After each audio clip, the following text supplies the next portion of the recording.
Bali-balita na nga sa social media na si Joshua Monson nga malilipat nga daw sa ibang koponan. Well mga parkoy, marami nga naglalabas ng balita niya yan. Palagay ba na pakakawalan ito ng batang Northport?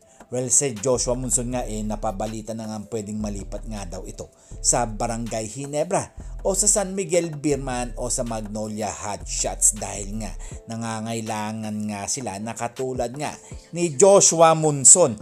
Well mga parkoy, nakakabigla nga dahil nga naglalabas nga ng mga balita hindi naman pala sigurado.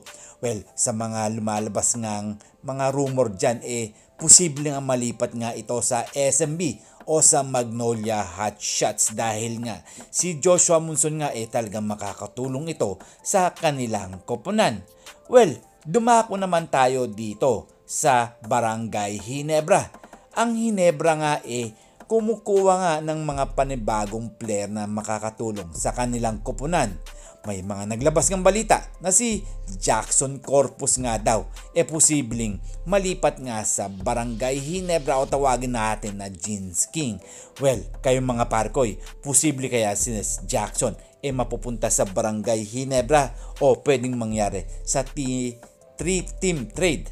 Well, nagkakanda bulol-bulol na nga ako dahil nga nakakapanabik lang kung mag-iiba ng mga muka na maglalaro sa Barangay Ginebra.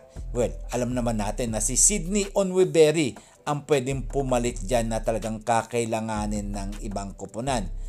Alam naman natin ng Barangay Ginebra nag-e-eksperimento nga ito ng mga player, lalo na si Coach Tim Cone na talagang matalino at henyo pagdating sa mga player. Well, who knows, ba pwedeng matrade nga itong si Sydney Onweberry dahil dati-dati pa nga talagang napapabalita na matitrade ito.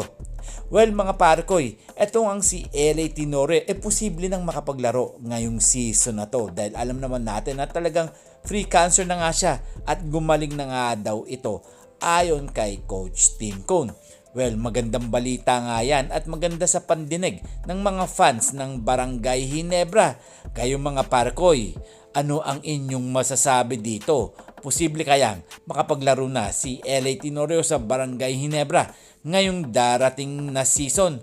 Magkomento lang kayo at syempre, bago yan, aalamin natin kung makakapaglaro nga ba siya talaga sa Barangay Ginebra ulit o magiging coaching staff siya. At huwag na kayong mahiya, magkomento lang kayo, and this is Tondoboy Vlogs. I'm out. God bless you all.